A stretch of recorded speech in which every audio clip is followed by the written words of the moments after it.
일상에 바쁜 여러분들을 대신해서 지식과 인사이트를 정리해드리는 매일 독서 매일 인사이트입니다. 오늘은 아베 그는 왜 한국을 무너뜨리려 하는가, 이 책에 대해서 한번 살펴보도록 하겠습니다.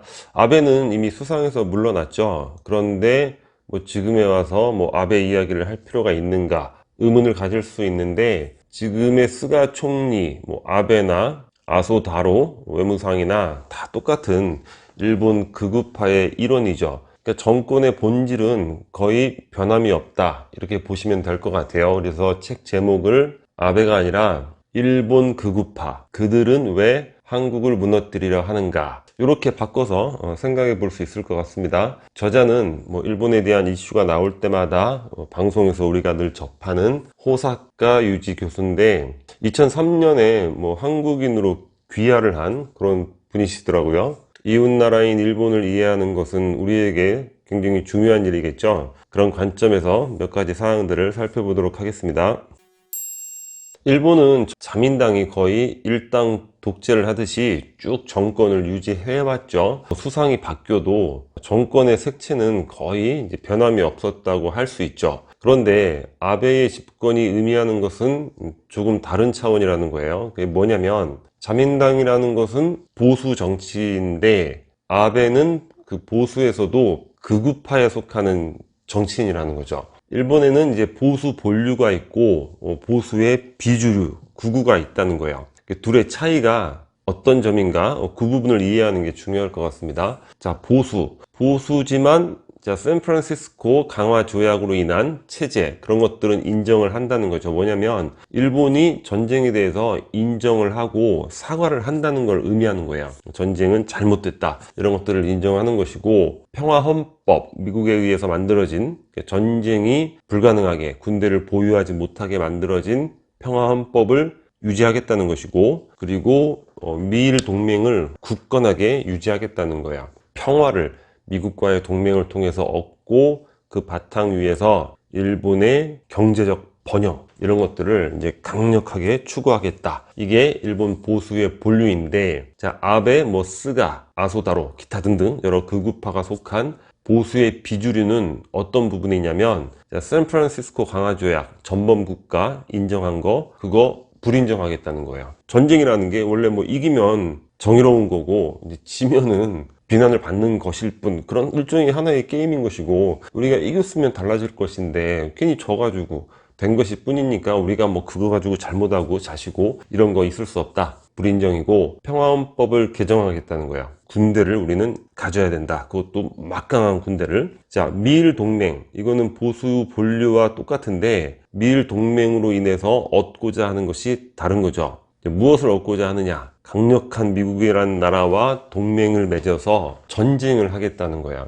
일본 입장에서 중국이 급속하게 부상하고 있죠. 끔찍하게 두려운 일 아니겠어요? 대한민국도 부상을 하고 있고, 우리가 부상하는 것에 대한 젤러시라든가 이런 부분들 굉장히 많겠죠. 그래서 미국과 동맹을 해서 아시아에 전쟁을 일으키겠다는 거. 6.25 전쟁을 통해서 일본이 전후 부흥을 이뤘잖아요. 지금 일본 경제가 침체돼 있고 사회적으로도 분위기가 가라앉아 있는 이런 것들을 한반도 전쟁을 통해서 다시금 성장의 기회를 얻겠다. 그리고 미국과 동맹을 맺어서 이제 중국도 절단을 내서 아시아를 미국의 대리인인 우리 일본이 관리하는 그런 체제를 만들겠다. 그게 일본 극우의 청사진이 되는 겁니다. 전쟁이라는 것, 바로 우리에게는 직접적으로 위협으로 다가오는 부분이기 때문에 극우가 가지고 있는 사상, 어떤 지향하고자 하는 방향들 명확히 이해를 하는 것이 중요할 것 같습니다. 두 번 패해야 반성할 일본. 이 전후 처리에 관련돼서 항상 우리가 독일과 일본을 비교를 하잖아요. 독일은 저렇게 진정한 사죄를 하고 끊임없이 사과하고 용서를 빌고 반성하고 배상하고 그런 행동을 하잖아요. 근데 일본은 발뺌하고 사과하지 않고 배상하지 않고, 그래서 그것을 어떤 민족성의 차이, 이런 것에서 찾는 경우도 있고, 막연하게 그런 생각들 많이 하잖아요. 독일인들은 역시 합리적이고 이성적이고, 일본은 역시 이렇게 생각을 하는데, 호사카 유지 교수의 인사이트는 또 다른 면이 있어요. 뭐냐면 독일이 저렇게 진정한 사죄와 반성을 하는 그 이유는 자, 결정적으로 2번을 패했다는 거예요. 독일도 첫 번째 1차 세계대전 패배 이후에는 그렇지 않았다는 거죠. 그러니까 지금 일본의 모습과 굉장히 유사합니다. 근데 2번을 패했기 때문에 이제 모든 것들을 포기하고 진정한 사죄와 반성의 길로, 그러니까 일본도 한 번 더 패해야 정신을 차릴 나라다. 패배라는 게 어떤 형식이 될지 모르겠지만 그런 이야기를 하고 있습니다. 그리고 일본은 황당한 행동을 하는 나라라고 할 수 있죠. 사실 우리가 일본에게 피해를 입었고 일본은 우리에게 역사적으로 가해자였단 말이에요. 그런데 가해자가, 그러니까 때린 놈이 또 가해를 하는 것과 똑같은 거죠. 우리에게 아주 중요한 쌀과 같은 우리 수출의 엄청난 부분을 차지하고 있는 반도체 산업을 망가뜨리기 위해서 반도체의 소재가 되는 부품 등을 수출 규제를 한다는 거예요. 이거는 사실 상상하기가 어려운, 가해자로서 이런 행동을 한다는 거는 정말 만행이 아닐 수 없죠. 그런 행동들을 지금 하고 있다. 2번은 패해야 정신을 차릴 것이다. 그러니까 우리 한국은 더욱더 강해져야 된다. 그래야 일본이 정신을 차리게 만들 수 있다. 이런 이야기를 저자는 하고 있습니다.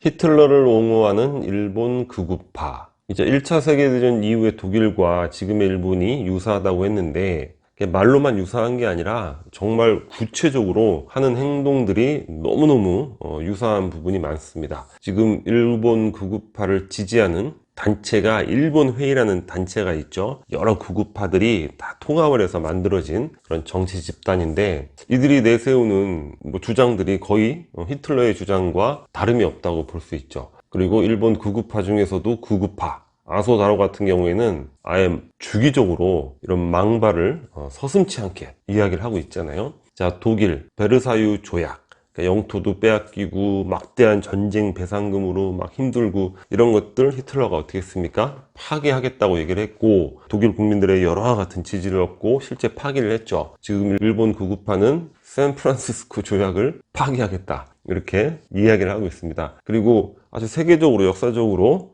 좋은 헌법이라고 칭송을 받는 바이마르 헌법을 무력화시켰어요. 정부가 법을 만들 수 있는 그런 수권법을 제정함으로써 그냥 유야무야 무력화가 돼버린 거죠.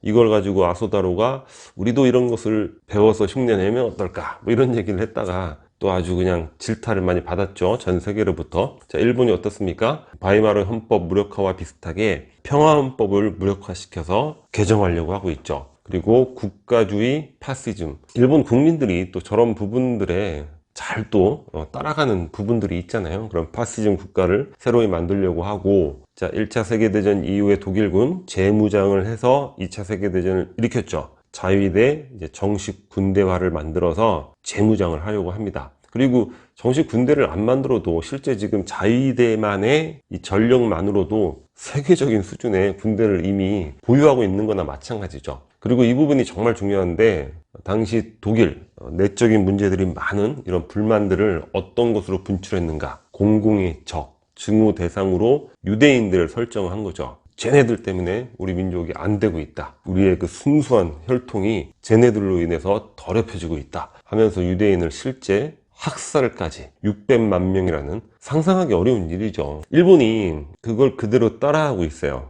자기네들의 내적인 불만들, 공공의 적, 증오의 대상으로 한국인들을 설정을 하고 있습니다. 수년 전에 일본의 막 혐한 시위, 지금도 혐한 시위는 하고 있긴 한데 그 당시에는 굉장히 심했죠. 그걸 주도하고 있는 세력이 제트큐라는 이런 세력인데, 다 일본 극우파 아베라든가 다 관계를 맺고 있다고 하죠. 물론 부정은 하지만 그런 것들이 뭐 거의 백일화에 다 드러난 사실이고, 혐한 시위 그 구호들 보면 끔찍해서 들을 수가 없어요. 그리고 더 황당한 건 일본의 큰 서점을 가면 혐한 서적 코너가 따로 있다는 거예요. 이게 도대체가 무슨 소꿉놀이 하는 것도 아니고, 이 문명사회 21세기 이 개명한 시대에 이웃나라에 대한 그 혐오에 대한 책들이 따로 하나의 코너가 마련될 정도의 수준이 된다.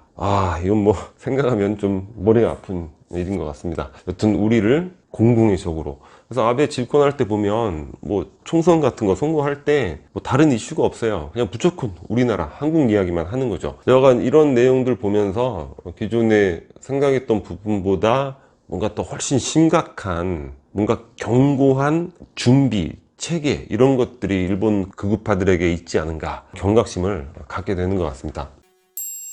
이미 스파이 전쟁 중인 일본. 일본은 어떤 측면에서는 지금 벌써 뭐 전쟁에 돌입해 있는 그런 상황이라고 할 수 있죠. 그러니까 전쟁이라는 걸 좀 넓은 의미로 본다면 직접 뭐 육박전을 하고 이런 게 아니라 상대를 막 균열시키고 상대의 단합을 막 해방하고 뭐 이런 것도 일종의 전쟁이라고 할 수 있잖아요. 이 스파이 전쟁은 사실 굉장히 역사가 길죠. 일본의 막강한 자본을 바탕으로 해서 친일 스파이를 다방면으로 조직을 하고 있다고 합니다.